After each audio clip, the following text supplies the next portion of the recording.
Selamat datang di sesi bedah informasi kita. Hari ini nih kita mau lihat lebih dalam soal fasilitas perdagangan dan kepabean di Indonesia.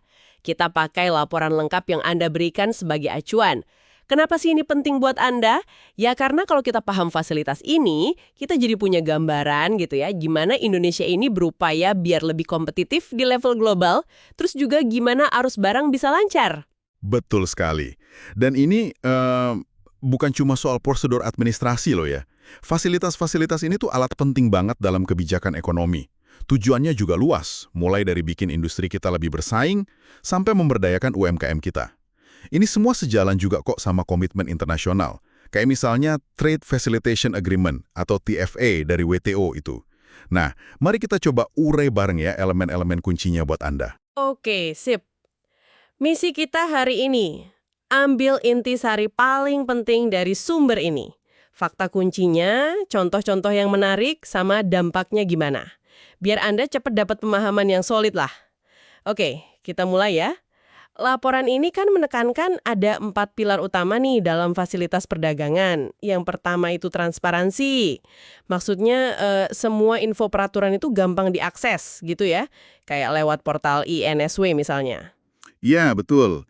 INSW, Indonesian National Single Window. Terus yang kedua itu simplifikasi. Jadi, upaya menyederhanakan proses yang mungkin tadinya agak ribet. Nah, contoh simplifikasi yang paling kerasa dampaknya apa tuh? Ada nggak? Ada. Contoh yang jelas itu pemangkasan dwelling time. Itu loh, waktu tunggu barang di pelabuhan. Sama layanan single submission di INSW. Nah, ini penting banget nih. Jadi pengusaha cukup kirim dokumen sekali aja lewat satu portal buat beberapa izin. Nggak perlu ke banyak loket lagi. Wah, itu hemat waktu banget pasti. Oke. Jadi motong birokrasi sama waktu tunggu ya. Pilar ketiga apa? Yang ketiga itu harmonisasi. Ini soal menyelaraskan aturan kita di dalam negeri sama standar internasional. Ya kayak yang disepakati di WTO TFA berarti. Atau standar dari WCO, World Customs Organization. Terus yang keempat, standarisasi. Ini penggunaan format dokumen, kode barang yang seragam secara global. Oh, kayak HS Code itu ya? Nah itu dia. Contohnya HS Code buat klasifikasi barang, sama SNI juga, Standar Nasional Indonesia, buat jamin mutu produk lokal kita. Keempat pilar ini kerja bareng lah pokoknya, bikin perdagangan lebih efisien dan lebih bisa diprediksi. Oke, paham. Nah, setelah kita ngerti prinsip dasarnya nih, gimana sih ini diterjemahkan jadi fasilitas konkret yang katakanlah ditawarkan sama DJBC, Bea Cukai? Sumber ini nyebut ada 2 kategori besar ya. Betul, ada 2 jenis utama. Yang pertama itu fasilitas prosedural. Fokusnya ini lebih ke mempermudah alur kerja sama birokrasinya. Contohnya apa tuh yang menarik? Yang cukup menonjol itu misalnya status Authorized Economic Operator, AEO, atau Mitra Utama Kepabeanan, MITA. Ini buat perusahaan yang tingkat kepatuhannya udah tinggi banget, sistem keamanannya juga bagus, jadi diakui Bea Cukai. Nah, mereka dapat perlakuan super cepat, jalur hijau prioritas gitu. Ada juga rush handling. Ini pelayanan super cepat buat barang-barang yang, urgent banget, kayak vaksin, organ buat transplantasi, atau bantuan bencana. Intinya sih soal kecepatan sama efisiensi proses. Oke, itu buat kemudahan prosedurnya. Terus ada jenis kedua, fasilitas fiskal.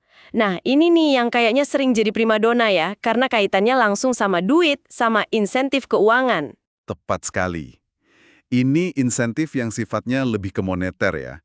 Kayak pembebasan atau penangguhan bayar biaya masuk sama pajak impor, PDRI itu. Contoh paling terkenalnya itu KITE, kemudahan impor tujuan ekspor. Ada 2 jenis KITE, ada pembebasan, ada pengembalian. Intinya sih, bea masuk buat bahan baku impor yang nanti diolah jadi produk ekspor, itu bisa dibebaskan atau dikembalikan. Ada juga nanti kita bahas tempat penimbunan berikat atau TPB. Tujuannya jelas berarti ya, tekan biaya, dorong investasi. Betul, tekan biaya produksi, dorong investasi masuk, sama ngenjot ekspor barang yang punya nilai tambah. Tadi Anda sebut TPB sebagai contoh fasilitas fiskal. Kedengarannya ini penting banget ya buat cash flow perusahaan. Bisa dijelasin dikit nggak cara kerjanya gimana? Tentu, tentu. Jadi TPB ini semacam area atau bangunan khusus gitu, yang punya perlakuan kepabean tertentu. Bentuknya bisa macam-macam. Ada gudang berikat, kawasan berikat, toko bebas bea, atau pusat logistik berikat, PLB. Nah, di lokasi ini, barang impor bisa ditimbun dulu, tanpa harus langsung bayar bea masuk sama PDRI-nya. Pembayarannya ditangguhkan. Oh, jadi bayarnya nanti pas barangnya keluar dari situ. Iya, betul. Nanti pas barangnya dikeluarin buat tujuan tertentu, misalnya diimpor buat dipakai di dalam negeri atau diekspor lagi, baru deh dibayar. Ini bantu banget likuiditas perusahaan kan? Nggak perlu ngunci dana gede di awal buat pajak. Paham, paham. Nah, sumber ini juga nyinggung aturan khusus buat kawasan berikat atau KB. Apa sih bedanya sama TPB lain? Terutama soal batasan jualan ke pasar lokal itu. Iya, jadi kawasan berikat atau KB ini fokus utamanya memang buat kegiatan manufaktur, yang hasilnya itu buat diekspor. Jadi, bahan baku atau mesin impor yang masuk ke KB itu dapat penangguhan bea masuk dan PDRI.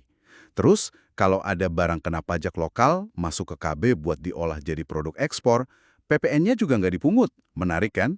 Wah, iya juga ya. Tapi ada batasannya tadi. Nah, ini dia. Ada pembatasan penting. Hasil produksi KB yang dijual ke pasar domestik, ke wilayah Indonesia lainnya, itu umumnya dibatasi. Maksimal 50% dari total nilai ekspor tahun sebelumnya. Walaupun ada kemungkinan pengecualian sih, tapi perlu rekomendasi instansi terkait. Ini buat jaga tujuan utamanya sebagai pendorong ekspor, gitu. Luar biasa ya, kompleks tapi strategis banget ini.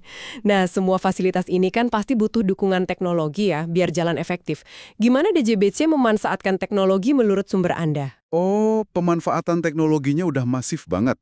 Buat pengawasan fisik aja nih, contohnya pakai scanner kontainer yang canggih. Ada X-ray, gamma ray, jadi petugas bisa periksa isi kontainer tanpa harus bongkar semua muatan. Lebih cepat, lebih efisien jadinya. Terus ada juga sistem manajemen risiko, SMR. Ini sistem canggih yang analisis data impor-ekspor buat nentuin tingkat risiko. Jadi kayak disortir gitu ya, mana yang perlu diperiksa ketat, mana yang bisa lewat. Betul. Nanti sistem ini ngarahin pemeriksaannya. Ada jalur merah, itu periksa fisik sama dokumen. Jalur kuning, periksa dokumen aja. Jalur hijau, bisa langsung keluar.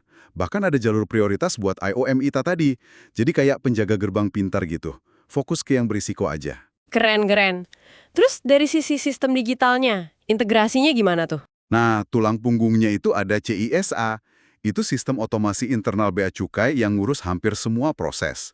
Lalu ada INSW, portal nasional yang nyatuin layanan izin dari banyak kementerian lembaga terkait ekspor-impor. Jadi kayak one-stop shop digital gitu ya? Ya, bisa dibilang gitu. Kayak mal pelayanan publik digital lah. Ditambah lagi, ada pengawasan digital lewat CCTV di area-area penting, sama kewajiban buat perusahaan penerima fasilitas kayak TPB atau KITE itu buat punya sistem IT inventory, itu sistem pencatatan stok barang elektronik yang nyambung ke sistem bea cukai.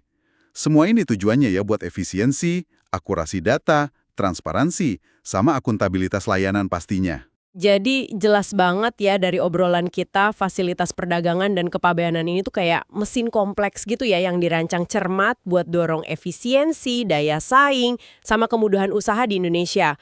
Mulai dari 4 pilar dasarnya, terus jenis fasilitas prosedural dan fiskal kayak KIT dan TPB yang ngebantu industri banget, sampai ke pemanfaatan teknologi canggih kayak CISA dan INSW. Betul. Semua ini nunjukin komitmen dan upaya terus-menerus Indonesia buat modernisasi sistem perdagangannya. Biar lebih kompetitif lah di panggung global, sejalan sama praktek terbaik internasional. Tapi ya itu, ketersediaan fasilitas ini baru satu sisi cerita kan? Pemanfaatan yang optimal oleh pelaku usaha, nah itu dia kuncinya. Dari yang gede sampai yang kecil. Nah ini nih, jadi bawa kita ke satu pertanyaan penutup yang menarik mungkin buat Anda renungkan. Dengan segala kemudahan prosedur, insentif fiskal, terus dukungan teknologi canggih yang udah kita bahas tadi, menurut Anda nih, tantangan nyata apa aja sih yang mungkin masih dihadapi pelaku usaha di lapangan? Khususnya UMKM ya, biar mereka bisa benar-benar maksimalin semua fasilitas ini dan bersaing efektif di pasar global. Sesuatu untuk Anda pikirkan lebih lanjut mungkin.